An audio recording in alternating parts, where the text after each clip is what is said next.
Welcome into MJT Football. I am your host, Tony Tucker. I am joined by Mike, NFL Mike right there on TikTok, the Joe Morley on TikTok. Go and support my friends, always putting out tremendous units, content, whatever the kids are calling them on the internet over there. We got a great show lined up. We're going to be talking quarterback contracts, franchise tags. We're going to be talking Eric Bieniemy's new home, from a chief to a commander.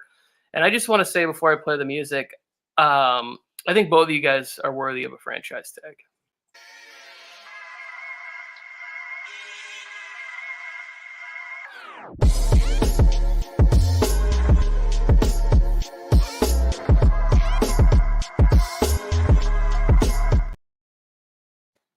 Whew. All right. If it is your first time here at MJT Football on YouTube, or you're listening to the audio version, which I will upload at some point every week, randomly, whenever we do shows, please consider subscribing or coming over to YouTube and subscribing if you're listening to the audio version. We are three friends who love to talk football, but we're always looking for a fourth, so hit that subscribe button. Gentlemen, how are you guys doing without football? I was both getting way too many XFL messages from you over the weekend. I was like, just spend one weekend with your families, please. I enjoyed the XFL games. They were actually pretty good. But it's been a little bit quiet. Like yesterday was Rose's birthday. Happy birthday, Rose. That's my wife, if anybody isn't in the loop. Happy birthday. And it was just quiet. I was like, wow, this is a normal day. I took the whole day off, didn't do anything the whole day but just hang out with Rose. And I didn't realize how quiet it is without football until it's gone. Yeah, it sucks. Really bad. But my wife didn't know about the XFL. Like, I kept the XFL under wraps. I think that's a good idea. And then on Saturday morning, I woke up and I made a video for TikTok, and I was like, the XFL! And my wife's like, no. Really? Because I was like, I don't know if you guys saw it, but I made a video that said, tell your wife that the plans for the weekend still got to wait a couple more months because the XFL is back. But I don't know. The XFL was pretty damn good. For only 5 weeks of practice, they put on a pretty good show. They're getting good ratings. They did good. It's not NFL, but it's good to see some of these old players that used to play back out on the field. And they're able to test some new rules and stuff that they could try out in the NFL one day. So seeing some interesting things as far as the rule books are a little bit different. It's a little bit more fast-paced. Just look at the challenges. I tuned in quickly because you guys were talking, right? But I'm not going to lie. Your boy's a golf fan, and I was watching the final round of a golf tournament.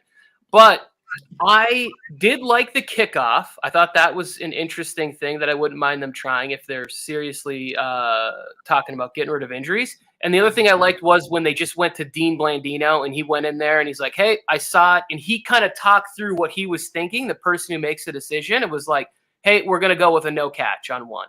And then lastly, my takeaway was I've never picked a team based on a coach to win, but I'm cheering for Hines Ward to be the winner. Hines Ward is near and dear to my heart, everybody. Hines Ward to the Hall of Fame.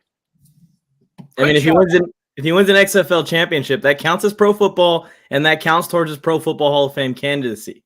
Just saying. One more championship than Brandon Staley. I want to say what's up to all the people who come in here on a regular basis. We really appreciate you. Stephen Armstrong. This man is always 10 for 10 on the pick'ems. Harrison, our resident know-it-all Panthers fan, and Zero, the hero, Cowboys extraordinaire, a.k.a. closet Chargers fan. But and I'm willing to bet. Oh, go ahead. I'm willing to bet, Tony, that these guys are in the chat because they got the notifications turned on the channel. I'm just saying, if you guys are watching the replay and you want to be here live to put stuff in the chat that you see going across the screen, hit that bell. Make sure that check mark is on the bell. Mm-hmm. And if you're listening to the podcast, come on over to YouTube because you don't get to see these faces through the audio version of it. You get to see these three beautiful faces on YouTube. 3's a large number. So. Your life will change when you get to meet these faces. I just set them up for failure. They're going to come over and be like, oh, what the hell? What is this? Okay, yeah. We should have queued up. You can ring my bell. Ring my bell.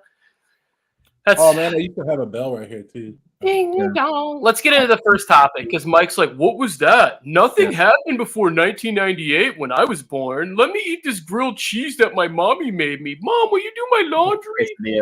Here we go. Quesadilla. That is the Latinos grilled cheese right there.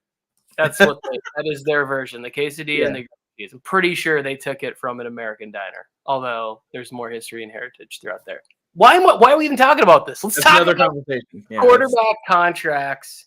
I've seen so many interesting different takes on things that are going to happen, and people want Lamar to do this, and people who feel if they feel like they're close to the situation are saying Lamar's will not even play for the most expensive exclusive franchise tag he could get, no matter what. We could be without Lamar Jackson next year.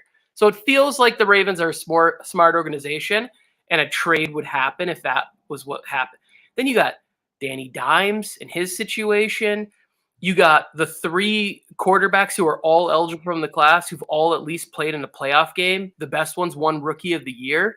You got Herbert and Hurts and Burrow. You see how I slipped that in there, Mike? I gave a little shot to our guy, even though he's got the least impressive resume without the Super Bowl appearance.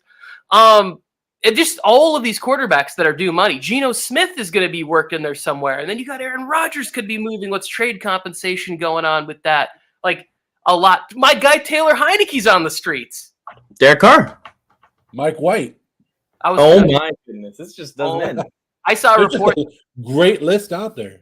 I saw a report. I almost sent it to you guys where it said, keep an eye out for Mike White to the Rams. And I was like,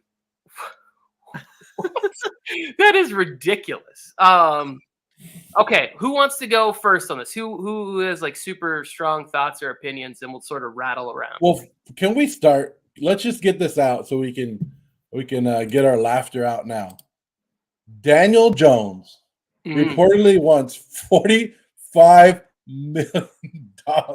40 malfunctioning right now. Can we just if Daniel Jones was in here right now, we would just and he told us I want $45 million. All 3 of us would just start busting up into it's nothing that we wouldn't even laugh to his face about. We're just like, oh, $45 million for you, Daniel Jones, like $3 million for every touchdown that you've thrown. Come on, dude. Come on.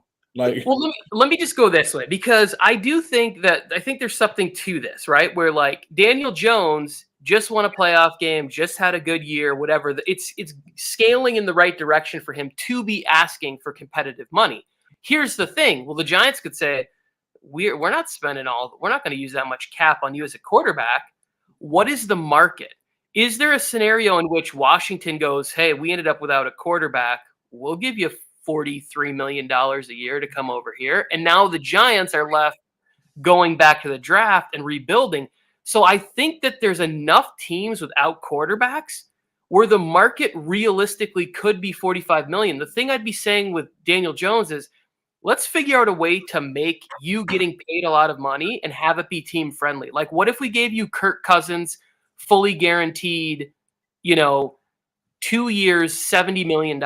You're guaranteed to get $35 million a season over the next 2 years. Do you know what I'm saying? He can still be paid a lot and still get a lot of guaranteed money, but $45 million? Get out, bro. This asking price is basically telling the Giants, send Saquon packing. Head to Chicago. Head to wherever Saquon wants to go. Maybe he wants to go ring chasing instead, and he takes a discount to go to a contender. So that's pretty ballsy by Daniel Jones to tell the Giants that if the reports and everything that we're seeing is in fact true. The biggest thing for me that's been confusing, especially with contracts over the last couple of years, is the contracts just keep stacking on top of each other. And as the contracts keep stacking on top of each other, as they get more lucrative, as they get more expensive, it's the same thing I was saying when Dak was getting signed and everyone was losing their minds. Teams are more willing to pay quarterbacks for less production. What is the measuring stick to get paid $40 million a year? Is it what Kirk Cousins is doing and Dak Prescott is doing? Is it what Kyler Murray's doing? Where is that measuring stick? Because when you look at Danny's stats this year, they measure up to some of the measuring sticks of these other quarterbacks that are already on mega deals. $45 million is insane. But when you look at it, what qualifies a quarterback to get to this level? There is no set example. Okay, this guy hit that point and he broke through to this price point. You have to break through. You have to win this Super Bowl, this many MVPs, whatever it was. I didn't like that comment, by the way. I was Zero. just gonna say we need to comment of the show. Waited until I finished my entire. Joe, read that comment out loud. Mike just wants to be like Joe. He has the haircut and everything. Oh! And then Steven says, we just need Tony to shave his head now. What the? Get out of here. You don't want 3 bald dudes, 3 round dudes, round faces, round heads. You gotta have a little bit of diversity. I am the diversity on this show. So, Mike, what you're talking about is something that we've been talking about for years. The NFL is always the next man up. You don't have to be the greatest player at your position. You don't have to be the best quarterback. No matter what, you'd be like, hey, Patrick Mahomes is making 45. Well, guess what? I'm the next guy up. I'm not as good as Patrick Mahomes, but I want $46 million. And the NFL's like, okay, shit, here you go. Yeah. It's the stupidest thing I've ever seen. And I don't understand why the NFL does that. You don't get paid for how good you are. You just get paid for the position, and that's it. It's like, there's no way. And we're laughing because Daniel Jones shouldn't be up there with Patrick Mahomes. Patrick Mahomes is what, making $46 million next year? And you want me to pay Danny Dimes $45 million? No. Geno Smith shouldn't be close to $40 million. No, these guys aren't there. The top guys should get paid, but I don't know what it is about NFL and where it's like, okay, you're the next guy at this position, your contract's up, and we're going to pay you more than the other guy. You don't see this in any other sport. You don't really see it in baseball. Like baseball players go, okay, I'm worth Clayton Kershaw's the best pitcher. Okay, I think I'm like the 15th best pitcher.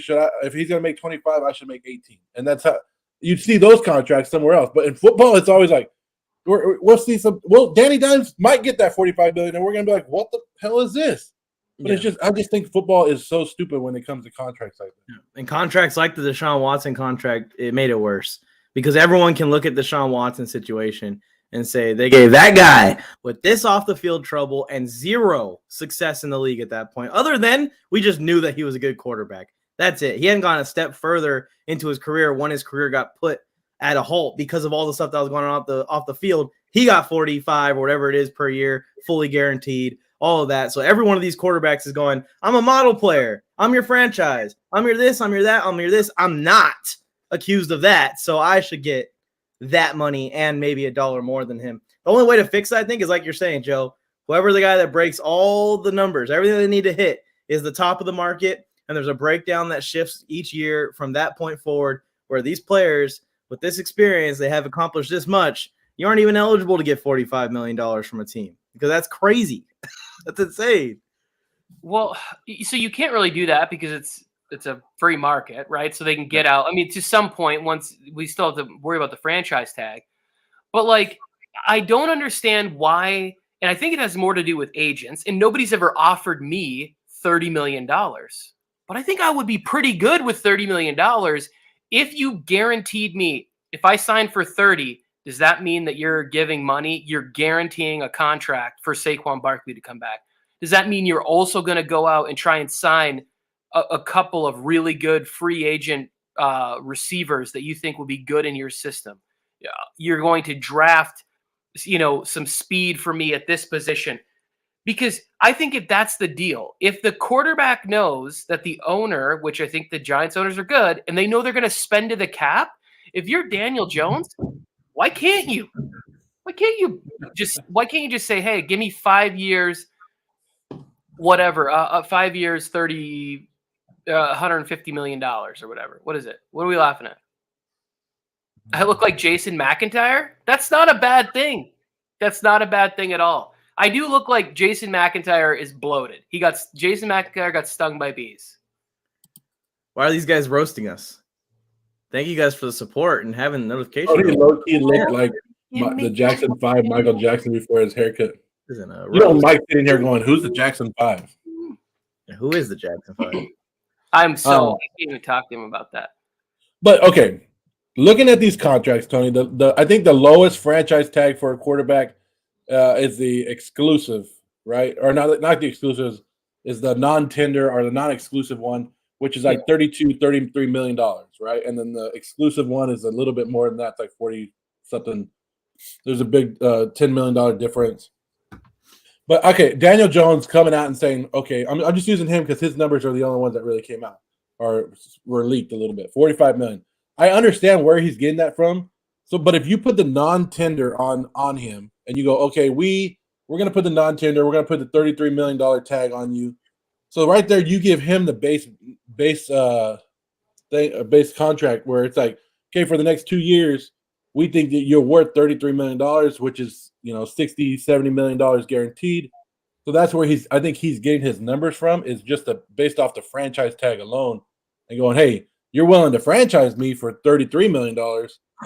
And so why not pay me for at least 2 or 3 years at this much money and guarantee it? And I think that's where we're getting it from. But yeah, the Deshaun Watson's contract screwed up a lot of people. But I think we're going to see more with these quarterbacks. I think we're going to see more of the non-exclusive tag on these guys and let them go out and figure out what the market is. And then if somebody wants to sign him and give up 2 first-round picks for Daniel Jones, then you can do what you want. But I think we're going to see more of the non-exclusive tags this year on quarterbacks, just because nobody knows the market. And sometimes you overvalue your own guys. Sometimes maybe New York is going, hey, $45 million is not bad. And then they put him out there, and Daniel Jones is getting offers of $40 million. And you make him negotiate with somebody else, and then this comes back with, hey, this is what my best offer. So sometimes it's better to let your guys go out there and see what's out there. Well, they're probably looking at it and seeing the jump that Josh Allen took with Brian Daboll into, multiple years with him. And they're probably expecting similar for Danny. But Josh Allen is just a freak of nature. So the best move for the Giants might be just going, hey, man, go get your money. Have fun. Have a good career. So I think Mike Tenenbaum, former GM, there's a clip or a quote from him where he talks about how interesting it would be if Lamar Jackson got together with some of these other agents like Herbert, Burrow, Hurts, and said, hey, let's all hold out, and we want $230 million guaranteed for all 4 of us that are ready to hit the market right now. Like, what if they just totally tried to upset the apple cart? My thing is like, do we think structurally those contracts are going to be good for winning football in 2-3 years down the road? And I think that the answer to that is probably not, right? So, like, I want these young people to get all the money that they can get. Why not? Like, let them get paid. They worked really hard. They make all these sacrifices. But at the same time, like, what's the difference between $45 million and $38 million, but you get to be a Super Bowl champion. You get to play in the biggest games, and you get to be part of history. You can make up that $7 million in endorsements pretty easy in New York, especially if you're winning, right? Like, that was the thing with Dak. Everybody's like, Dak needs to make more money. You're the face of the Cowboys. You've got like 15 commercials, dude. You don't need as much money as you possibly can get. And Jerry's going to load up the roster. Like, I think that, we don't even need to go down that road. But, like, to me, the first thing that needs to happen is, like, we need to know, like, what's Derek Carr going to do? Because what if Derek Carr went to the Giants and just had a meeting and was like, hey, my brother played for this organization, and I'd be willing to come here for $35 million guaranteed. That your guy wants $45 million. I've had more success in this league than him, and I think I could run your system great. And I'm not going to demand great wide receivers, because we all know the Raiders roster, they didn't have shit until year 9. So it's like, why? Like, we need to know what's going to happen with Carr and with all these other, with Aaron Rodgers, with Lamar Jackson. Because if I'm the Giants, I would totally let him test the market. I would not put that franchise tag on him on March 7th. And think about it. With Carr, you can hold on to Saquon, and you can probably make a big accusation. The Giants have some cap space. Like, they can be spenders this year, and that's probably why Danny Dimes is also like, give me all this money, because he sees that they have the money to potentially spend on players. But that doesn't mean just go and spend it all on Daniel Jones. If you can get Daniel Jones at $45 million, then why not pay Lamar $50? I mean, you're at a point now where it's like, if you're paying $45 million, you should go for the sure thing, slam dunk, proven guy at that point. There's no reason to sign a guy to $45 million with question marks looming. It's going to be interesting. And this is why I think if teams feel like they have their guy, no doubt, the Cincinnati Bengals with Joe Burrow, the Los Angeles Chargers with Justin Herbert, sign him to 10 years like they did Mahomes. Like that's looking like that's might work out there in Kansas City, huh?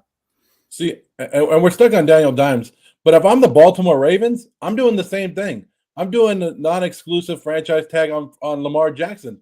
Lamar, and you know what the good thing about that is? Lamar doesn't have an agent. So Lamar has to go talk to other teams by himself or with his mom. I think his mom is his advisor. So him and his mom will have to go and negotiate with other teams. And with Lamar Jackson, I think the Ravens hold every leverage that they have against Lamar Jackson, because if a team wants Lamar Jackson, we already know what Lamar Jackson is, right? We already know that his arm isn't going to get better than what it is. So he's going to be that running quarterback, and that's what you're going to do. So when you bring a quarterback like Lamar Jackson, you have to bring him in and you have to make the system around him, and you're going to run the system that he runs, and you have to know that. And there's only really 4 teams that are going to pay Lamar Jackson the money that he wants, or that has the money out there to pay it. And you got to ask those 4 teams, are they really going to make that? Is Atlanta Falcons really going to go out and go, hey, we're going to spend $45-50 million on Lamar Jackson, and then we only have $5 million left to fix the rest of our team? Okay, go ahead, and we'll take your first-round picks if we're the Baltimore Ravens. Thank you very much, and we'll start Huntley or whoever we got. So I think that's what these teams are looking at. Like, they're going to let him go out there and negotiate, because when you put the non-exclusive tag on, they go out there and negotiate with the other team, and then you have first match. So if they come back from Atlanta Falcons, if Lamar goes out there and he goes, the Atlanta Falcons are going to pay me $45 million for 3 years and all fully guaranteed, and the Ravens are like, all right, cool, thanks for negotiating, and thanks Falcons for doing our job and negotiating the contract, but yeah, we'll sign that. So it's not a lose-lose for the franchise. But I don't think that's not how the Ravens operate, though. Like I just don't see them giving that money. And I do think the Falcons, I think the Panthers, I think the Commanders, the Jets to me are not leaving this QB carousel without one of the top 4 quarterbacks. Like, unless all of those quarterbacks say we don't want anything to do with the Jets, they're not leaving. They're going to write a big check. I think David Tepper is going to write a massive check for the right quarterback. Derek Carr, Lamar Jackson first, Derek Carr second. Like, if he gets a chance to talk to one of those guys, because they were on the verge of giving Deshaun Watson $190 million or whatever the reports were guaranteed last year in that thing. You don't think this year they wouldn't give him closer to what Lamar wants than what the Ravens will give him? I think that they will, and the Ravens will say, yeah, let's go ahead and get this done, and what we want in return is 2 first-round picks or whatever it is. Like, whatever, then I don't know how that works, but like, he'll go in that direction. Like, I don't see Lamar back with the Ravens, because the Ravens have won Super Bowls with Trent Dilfer and Joe Flacco and great defense. Like, to me, that's not an organization that says, oh, our culture is paying for this. Our culture is like dedication, commitment, fundamentals, defense. Like, it's not the right organization to be bartering with for the QB position. Yeah, I'm with both of you. And the biggest difference for me between the Daniel Jones situation and the Lamar Jackson situation is I don't think Lamar Jackson has much more to prove on the field that he's worth a certain number or worth a max deal or anything like that. We know when he's out there and he's healthy, he's a difference maker. And every team that has a vacancy at quarterback and thinks they can contend is going to want him and are going to be willing to pay whatever he needs to be paid to come over. But the biggest difference is with Daniel Jones is on the field, I don't think that he's proven. Lamar Jackson's dilemma is he going to be healthy? Is he going to be able to last the rest of the contract? The Ravens don't want to pay all this money, and he misses the last 4 games for the 3rd straight season. With Daniel Jones, like, you could pay him, and the next season he's back to 2021 Daniel Jones. He has 20 turnovers.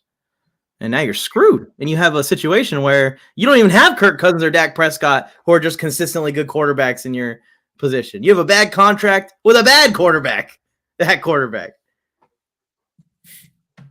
Yeah. I don't know. All right. We briefly talked Patrick Mahomes. Let's talk his former offensive coordinator, because Eric Bieniemy has left the Kansas City Chiefs. And in my estimation, probably the best non-head coaching position in football, right? Like, you're guaranteed to coach in meaningful games and get some fraction of credit for what Patrick Mahomes has done in this league.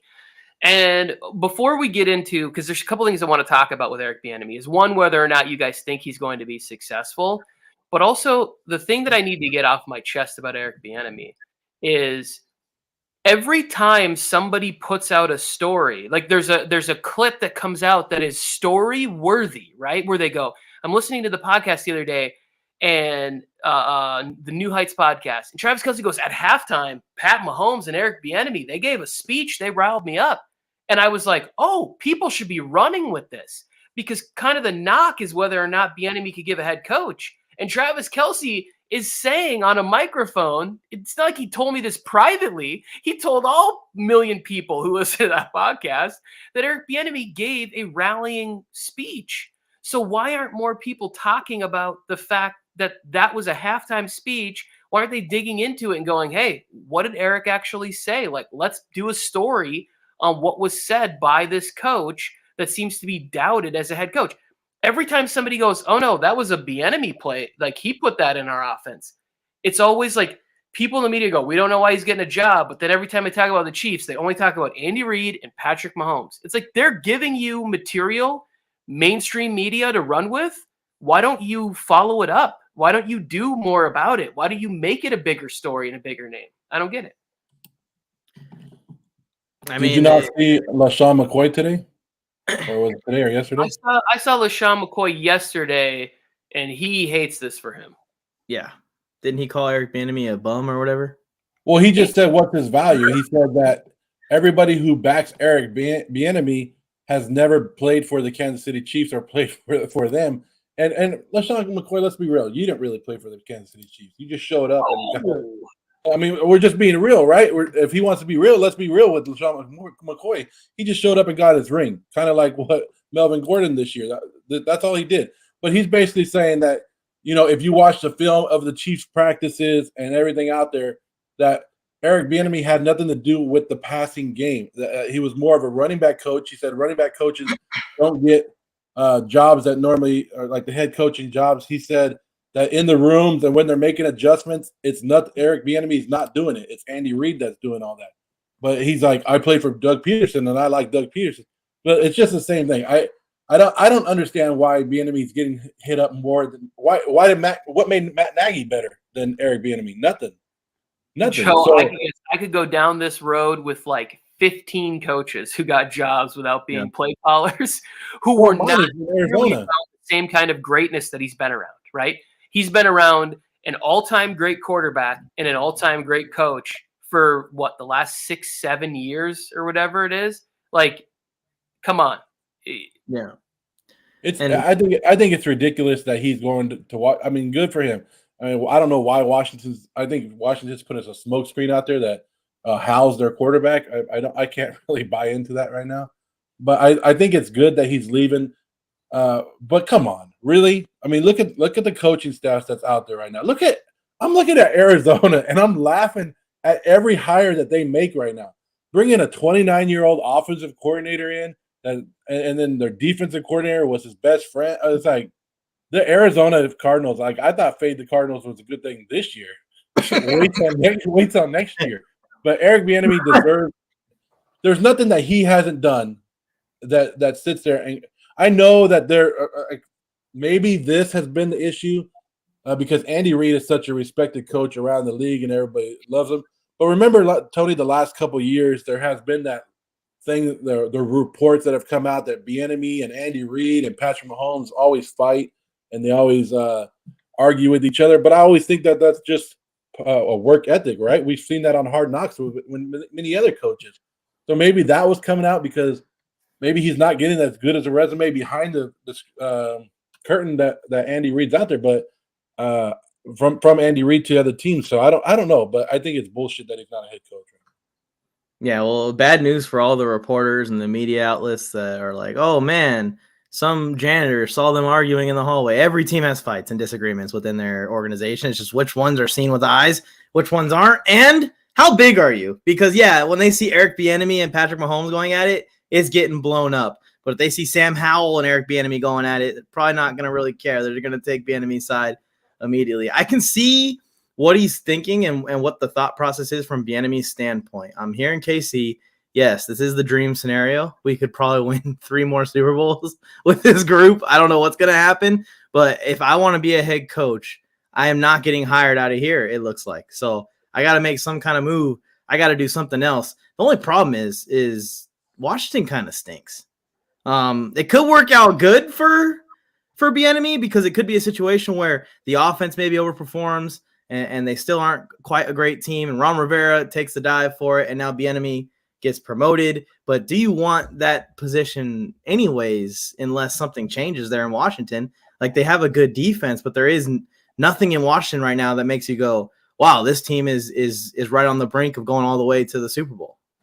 I would like to wholeheartedly disagree with that because we talk about one of the main things that holds them back is that Taylor Heineke is a backup quarterback pretending to be a starter. Mm-hmm. So, like, what happens if they get an actual legit player in there? I think we both agree Jahan Dotson's a good receiver, right? Terry McLaurin is top 5 for me in the NFL. That's already 2 players right there. Okay, so if he's not top 5, Mike, what is he, top 10? Top 15. I don't know if he's top 10. He's around the edge. Oh, no, you didn't. Hold me back. Okay. Hold me back. All right. Okay, so top 15. Still a starter on any team in the league. Okay. Every team has a receiver like similar level to him almost. I do think, like, if I was putting – you guys know I love Terry McLaurin maybe more than most. And I think that with a good quarterback play – he gets elevated into some of these other conversations that we talk about with some of the other receivers. You get Curtis Samuel, I think, has 1 more year left there, right? Not saying he's great, but a good position. 2 running backs. Like Antonio Gibson still has another year, solid player. Brian Robinson Jr., solid player. So he's got a lot to work with offensively there. And Washington also has a good defense. I think that this is a decent situation for him. It's going to be completely contingent on whether or not they can land a functioning quarterback, right? Like, can they bring in somebody that is at that Derek Carr?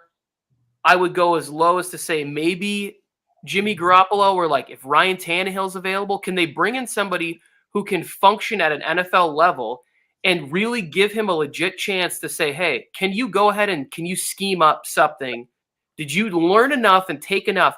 Because it's not like the cupboard's bare. Like, if you looked at the offensive talent they have there, I think it's better than quite a few teams in the NFL. They have better wide receivers than the Giants. Yeah. I like their receiving core better than I like the Cowboys' receiving core. Mike will tell you that they're in the toughest division in the NFC. They were this last year. Yes, in the record, and it was good. The record was good, and I still think it is a tough division. But they were in it until what, week 13 or so with Taylor Heineke. Now imagine if I do think that it was a bit of a fluke, that week 18 game with Sam Howell. But I'm hearing a lot of people bashing Washington, but it's like they've got legit receiving options, a 1st and a 2nd round pick at wide receiver, so they've invested in the position. They've got good running backs. Like, I don't know how good their offensive line is. I don't watch it enough, but who knows? Maybe you make an investment there to bolster the running game in some way. Like, I think Eric Bieniemy's got a legit shot to succeed. I'm interested to see what they do in free agency and like how the rest of this pans out before I make a final judgment. But I think it's a good, if you think that the next thing that gets you to the head coaching ranks is I need to call plays and for it to be an efficient upgrade, this is a pretty good shot. Like, It's not, Ron Rivera is not going to get credit for it. He's going to get the credit for it. Yeah, I'm probably being a little too harsh on Washington with my words. I mean to say, I think that he can succeed enough with this move to prove something else, whatever it is that they need him to prove, whether it's play calling, whether it's just being away from Andy Reid and still having success. But I'm talking about like post Ron Rivera life. They're going to have a situation, I think, in Washington if Bieniemy stays, where Bieniemy is going to be probably taking interviews to go elsewhere, but Washington needs a coach also possibly. That's where I think that he might look at other places and go, yeah, Washington might not be the place where I am going to win a Super Bowl potentially. Mike, I think that is the one. Joe, I'll do this real quick. I think that's the one mistake of this is that he went there with a coach to me that's on the hot seat. Yeah. And that's the problem where it's like to me, I love the offense, but you're going there. There's new ownership group potentially coming in and a coach that doesn't even know when his team gets eliminated from the playoffs. So like, and that to me is a fireable offense. If I'm an owner and I go, wait, you didn't know in the second half, if we didn't switch back to the legend Taylor Heineke and win this game, we were going to be eliminated from the playoffs. You're finding this out from a reporter. Sorry, bro. Well, about 31 owners probably would have pulled the trigger on that, Tony. I was sent me that clip. I was like, this is a joke, right? Like he's messing with that person. Like, oh, we did get eliminated. Oh, thanks for bringing that to my attention. I kept watching it. I was like, yeah, this dude's wild. Joe, go ahead. Oh, you got something, Joe? No, I don't have anything. I just still don't understand why he went to Washington. But like I told you, Tony, maybe I don't know. It's just bullshit. But maybe he is talking to Jeff Bezos already and be like, hey, I'm just gonna come over and learn your organization, and then when you take over as owner, just promote me. I do think that if the offense was good enough, he'd get a shot. The offense was ranked 24th or 25th last year with Scott Turner, who's now Scott Turner got an offensive coordinator position somewhere. I forgot where, Dallas or somewhere. Like it's for the Vegas Raiders. Oh, did he really? Yeah, he's wasting his life in the desert in a hot climate somewhere. Good for him. Now Eric Bieniemy comes in. I think if he runs a top 12 offense and they're coming down to the end of the year for a playoff spot, and let's take a look. Let's take a real examination of the NFC East that everybody loves so much. Cowboys. It's going to be a very interesting offseason for what they have to do with all the players and all the contracts. The Eagles. They also. How much of this talent are they going to be able to secure? I still think the Eagles are my favorite to win it. And the Giants, you guys just spent 15 minutes laughing at the fact they might sign Daniel Jones. So it's not like this is an unwinnable situation. He's not going to play in a division that has Patrick Mahomes or Joe Burrow and Lamar Jackson. We've seen it 1 year from Hurts, and we all think that Dak Prescott is top 12-ish in that top, 15 to 12 quarterback. Like it's not an unwinnable division, and especially not from an offensive standpoint. I think like he could shine in this spot. The East does change hands every year. I think they're on like an 8-year streak or something of changing hands each year to a different team. Caring is sharing. Caring is. Let's finish this off, Tony, because I know you got to go soon, right? I do have to go in about 5 minutes. We can make this short franchise tag players. I have the list. Do either one of you guys have access to that list? That I sent you. I saw it was Judy Batista put together 8 players that she thought might be on there. I didn't notice whether or not Tony Pollard was on the list. Yeah, Tony Pollard's on there. Okay. Ron Payne, maybe Josh Jacobs is one of them. Orlando Brown, Jesse Bates. Here they are. Here's the list. 1, Lamar Jackson. 2, Daniel Jones. 3, Saquon Barkley. 4, Jordan Poyer. 5, Evan Ingram. 6, Daron Payne, Josh Jacobs, and Orlando Brown. Evan Ingram? So this is the one this is kind of why I brought this up, is that tight end has become that position that is you're seeing the success, right? Where you can track it to Gronk and Brady, to Mahomes and Kelsey, to even the success that Lamar Jackson has been with Mark Andrews, right? George Kittle has helped Brock Purdy in those final 6 games. We all saw him taking off because there's easy completions to the tight end over the middle of the field. And the more they take away the big hit, if you can get a dynamic tight end that can work the seams and has a good feel for zone coverages and playing the delays and really we always go, why is Travis Kelce wide open? And we say it. I rewatched the game. It's because he can just float around and the ball's going to come to him, and he doesn't have to worry about getting smashed. Like some of these balls aren't coming in there real hot. They can't just destroy him and ruin his weekend. Like you could, but you're getting ejected from the game. If you do one of those Derwin James, bye your head's going like a bowling ball hits, you're getting ejected from the game. So like tight end to me is becoming that position where I'd franchise tag that, especially with the price. Like they franchised Mike Gesicki. That didn't hurt them at all last year. Dalton Schultz got franchise tagged last year. I'd franchise Evan Ingram coming off that season. Like if you can't get a long-term deal, pay him. And Evan Ingram has all those skills as a receiver that you're talking about. He's very good at working zones, very good at running routes.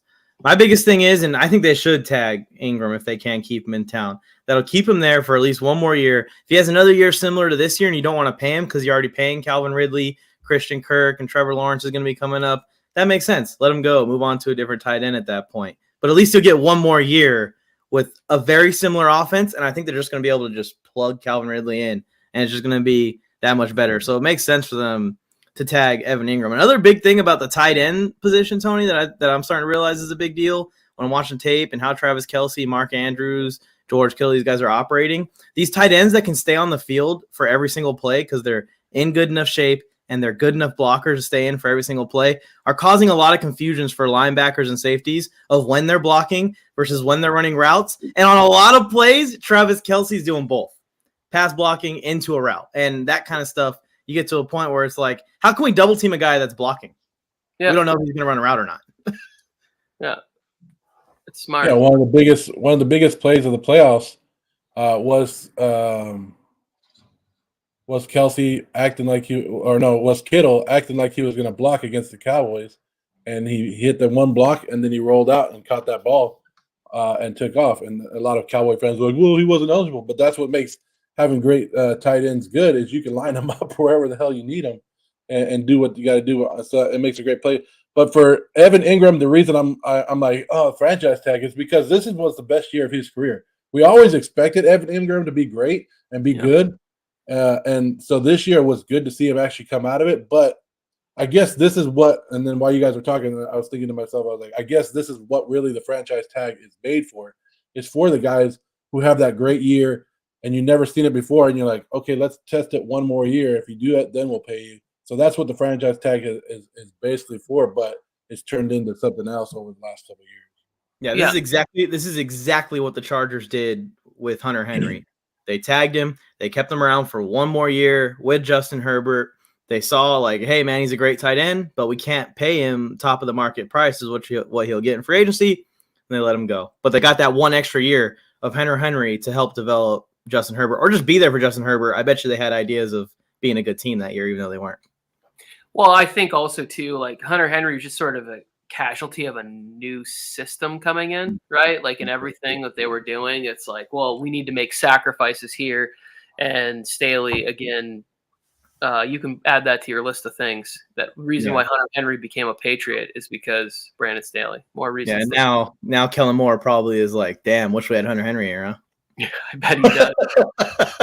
So here's the thing too with the franchise tag that's great is this is a good tight end class that's coming in. When I watched a little bit of the Senior Bowl coverage, and one of the guys that was coming in hot was this Luke Musgrave. He had injuries or whatever, but then you see him play. He's super fast. He would fit in so nicely in Jacksonville's offense. He could be a second-round pick for them. And you bring him in, and you bring him along in the offense. Well, Evan Ingram is there. Maybe he plays a larger role towards the end of the year, and all of a sudden now Evan Ingram can really go sign with another team that has the cap space that's there, that the Chicago Bears, when they're on their 14th quarterback in 3 seasons. I love the idea. I don't love the franchise tag in general, but I do love the idea of like guys that get a chance to get some guaranteed money who may have only had like Joe's saying 1 year. And it's like, okay, now they're going to get a huge payday.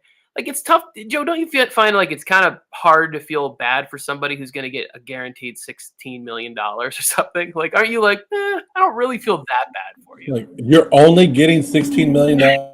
Yeah. Like that, yeah. I feel bad for him. I'm like, you should be making 20, sir. Like 16 million. Like Latrell Sprewell, remember? Like, how am I going to feed my kids with $10 million? Yeah. What was it? I'm trying to feed my family. I got to feed my family. I think Mike's having some technical difficulties with his computer. That's there, but we're going to wrap this show up. Zero the hero. Crushed it today. I think that's bullcrap, Zero. And give respect to the Chiefs. That's funny. I don't know. There's a couple NFL news, Tony. If you want to talk about NFL news, real quick. I know we both got to go. I have 2 minutes before I But go. one thing I'm excited about, Jim Bob Cooter. Jim Bob Cooter. Get him the job. Get him. He went from Jacksonville. He was a Jacksonville passing coordinator this year. So he's finally getting an offensive coordinator job back again. Yeah, he was with the Lions, I believe, towards the end of the Matthew Stafford run there, and whatever coaching staff that was. Jim Bob Cooter's just one of those fun names to say. Like, so it's good that he's back in, and we're gonna be able to, talk about that a lot, because the Colts is gonna be a hot topic. It's gonna be a topic this year, depending on who they get at quarterback, and you have a rookie head coach, and you have an owner that makes unexplicable things happen, says them, does them. It's definitely conversation starters for us here. There was something else I saw. There was another hire that happened, and it's escaping my brain right now. I should have written it down. The Carolina Panthers have hired a great coaching staff. Thank you. That's what it was. It was the Panthers. It was giving some love, bringing in D'Angelo Hall, Sean Jefferson, bringing in former players. I really, really love the idea of when they bring in the former players, give them significant roles, and they get to work with these guys. Like, that is the best way to do it. Like, if you were learning how to do something, you'd want the person that's done it to be there, at least involved. They don't need to be the head coach or the DC or whatever. And if they earn it, give it to them. But have these guys around that they're like, oh, yeah, I did it at this level. Like, I think D'Angelo Hall can really help out young players. And he's going to get to work with J.C. Horn. That feels kind of dangerous to me. Yeah, I think the Carolina Panthers are making great strides. One of the teams out there. But, but this is a time of year where a lot of news is out there, a lot of rumors. So it's hard to figure out what we want to listen to, Tony, but it's always great. Like, I hate that football's over. I hate that there's no more games. But what are we looking forward to? Combine, next week? Yeah, Combine's March something. It's got to be pretty soon because they're already doing I think the franchise tag deadline is like March 7th, and then draft be around. It's to me, it all goes by too fast. And it's like I don't know. Like, I'm good with football season being over. Like, I like I'm good with the break. Come summertime, there's definitely going to be a little itch. There's going to be a little bit of me going, I miss it. What I hate about it is because it shows to me that winter's over. I love the cold weather. And I mean, a big guy like me in the summertime, no. Yeah. Well, even though I look good in my bikini and all that, I look good. It's just not the hot weather and got to put sunblock on. It's not. No, I think you look tremendous, and I think we need to get a calendar going. The seasons of Morley right there, different ones, snowmobile suits, all the way down to some salacious see-through wrap. That's too much. People don't need to hear that, and I have to go. Mike, welcome back. The people missed you. You almost broke my computer again, just like this conversation I walked into. What are we talking about? Mike had another meltdown because it anticipated conversations about the scantily clad Joe Morley. Again, thank you for coming in and listening to MJT. If it is your first time, please consider subscribing. We are three friends who love talking about football, but we're always looking for a fourth. So hit that subscribe button, the notification bell, ding. And we will be back later this week with another show. Not sure what it is, but we'll be back at some point where we get together and talk about football, speculate, rooting for all these young people, flourish, get all the money you can, break the bank, Lamar, go to somewhere fun, Lamar Jackson. That's what I want. Danny Dimes equals Danny Dollars. Miami, that would be so much fun to see. Yeah, Miami. I'm on the Miami train. Let's go. Derek Carr to the Panthers.